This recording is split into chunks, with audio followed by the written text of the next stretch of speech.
Tres minutos antes de irnos a la pausa. Eury Cabral. Gracias al Dios Todopoderoso. Jesús, mi Señor, Salvador y Guía, como siempre, inicio con la palabra de Dios, Isaías 33:2. Tu Señor, ten misericordia de nosotros porque hemos esperado en ti.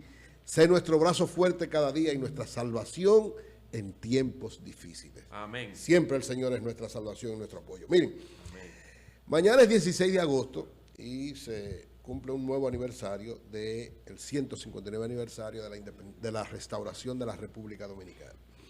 El país dominicano, la República Dominicana, nuestra nación, una de las pocas, algunos dicen que la única, creo que sí, nación de América Latina, que ha tenido en su historia, digamos, tres independencias. Una que no se pudo concretar, que fue la independencia, llamada independencia efímera, de José Núñez de Cáceres en 1821, que luego de ese intento de liberar a nuestra nación, que en este momento, fruto de una situación especial, prácticamente España había abandonado, pero no se pudo concretar y entonces ahí vino la intervención, la invasión de los haitianos en 1822, que provocó que 22 años estuviéramos gobernados por una nación extranjera, la República Haitiana. La invasión de Boyer fue el 8 de febrero de 1822 y produjo entonces esa invasión. En 1844, fruto de la genialidad, del trabajo, de la eficacia del movimiento de los trinitarios fundado por Duarte y todo lo que implicó esta lucha de independencia, de separación en un momento llaman algunos, pero que fue también, provocó el nacimiento de la nación dominicana, de la República Dominicana, así mismo la llamó Duarte.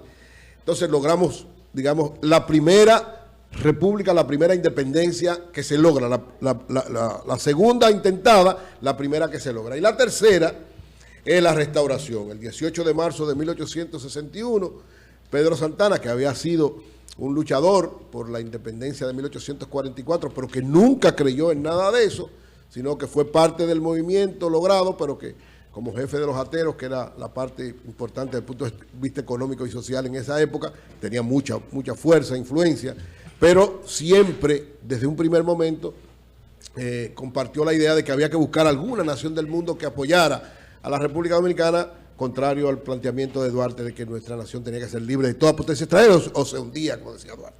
Entonces, Santana, en medio de toda la situación y todos los conflictos que se dieron y fruto de la situación económica, de una serie de elementos que no vale la pena ahora analizar, pero bueno, el 18 de marzo de 1861 provoca entonces la anexión a España, es decir, por lo que él había luchado en 1844, unos años después lo entrega y nuevamente la República Dominicana pasa a ser gobernada por otra nación extranjera, en este caso España nuevamente.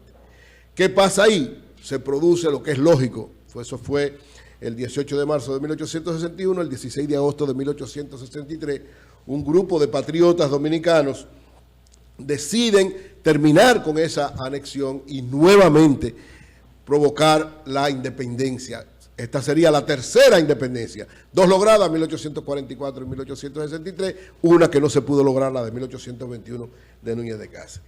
Y esta tiene características muy especiales porque varios historiadores dicen que la verdadera independencia, porque si bien muchos hablan de que en 1844 se creó la República y se logró una serie de elementos, todavía había mucha debilidad. Bueno, eso provocó que la anexaran nuevamente.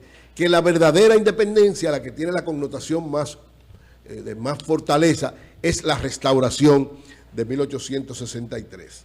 Porque, según tanto Roberto Casá como Juan Daniel Balcarce, que desde mi punto de vista son de los historiadores que mejor manejan una serie de elementos, tenemos muchos historiadores buenos, pero son los que de alguna manera han analizado, pienso yo, y el profesor Juan Bosch, con más niveles de... Sí, esos tres. Es la escuela de Bosch. Lo que es el proceso de la restauración, hablan de que fue una guerra con una característica muy especial. Hubo un momento donde los españoles tuvieron 45,000 soldados en territorio dominicano, y a pesar de eso, esa lucha que fue encabezada por una serie de patriotas, pero sobre todo por gente campesina, gente marginada en todos los órdenes, y lógicamente provocó esto la derrota del ejército español y que tuvieron que irse del país, y esto consolidó, digamos, el Estado Dominicano, que pasó muchísimas situaciones después, pero por primera vez se consolidó el Estado propiamente dicho a partir de lo que fue la Guerra de la Restauración.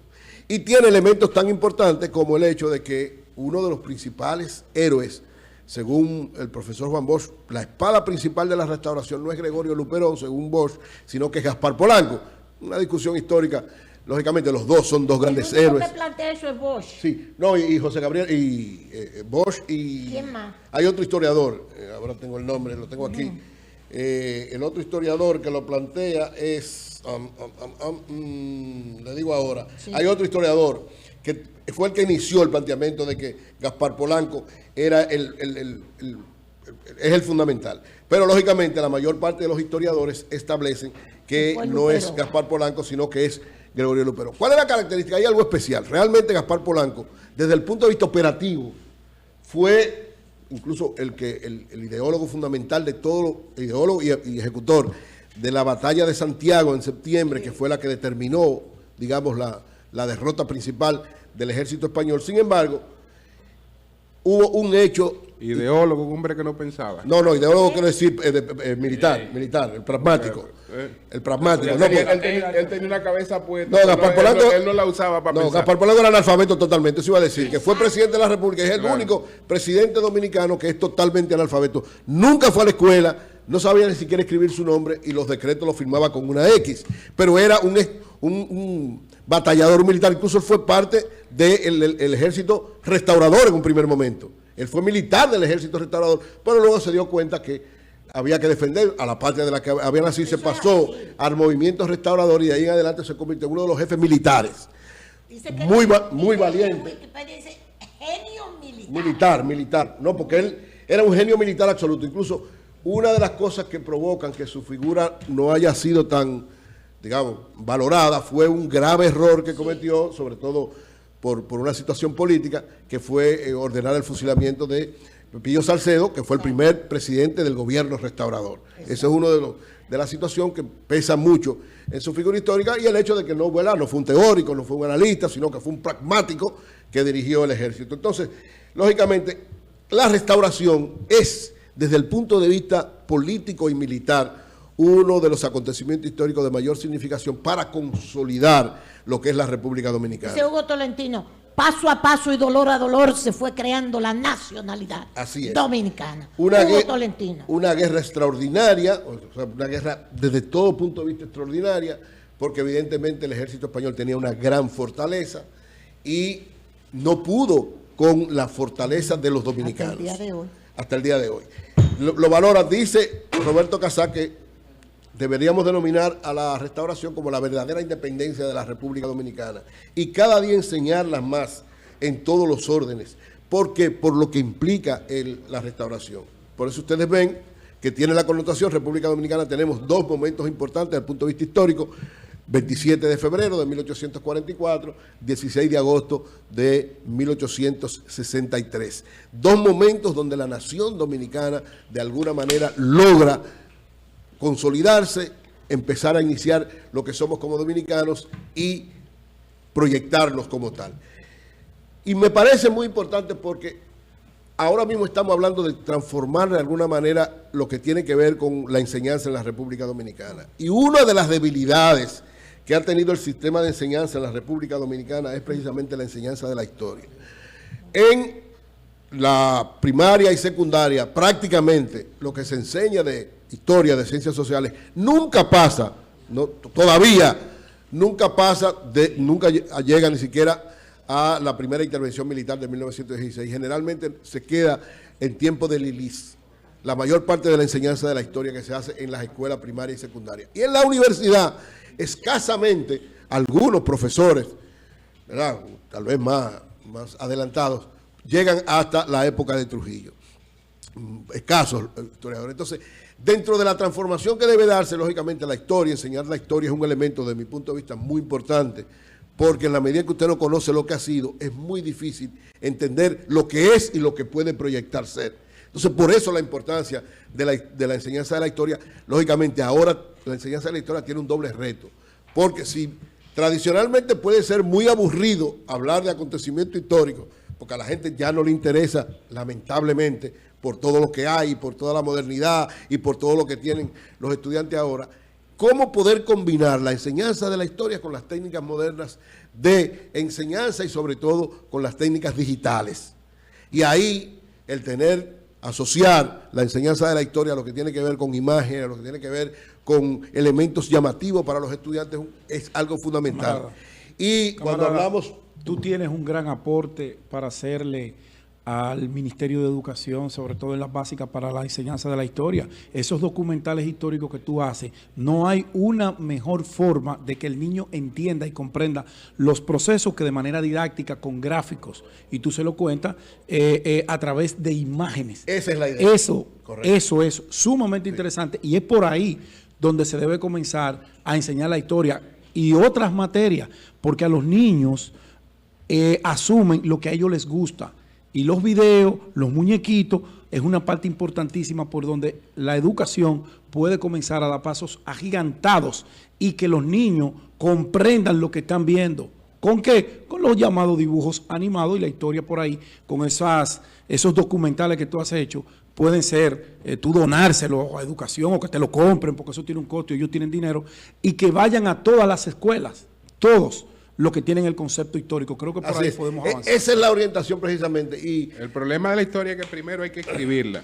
Sí. Primero hay que escribirla, hay que reescribirla, porque es que... Bueno, lo que tenemos. En sí, es lo que tenemos, digo, pero las líneas generales fundamentales. Pero está hecho de manera muy fantasiosa. Se puede reorientar. Primero, nunca, ni en la restauración, ni en ningún momento, un ejército pequeño ha derrotado un ejército imperial. Nunca. Se le ha hecho difícil, tú se la pones difícil. España se retiró.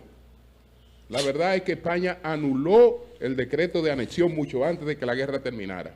España nunca nos puso caso. Sí, pero metió 40.000 soldados y perdió todas las batallas. Perfecto, pero eso es lo concreto, Julio. No, eso es lo que suena bonito. Pero España anuló el decreto de anexión. A España no le interesó eso nunca. No hubo un enfrentamiento real. Fue así. Eso fue un invento. Entonces, cuando se hizo el cambio, que vino O'Donnell, anularon el decreto de anexión.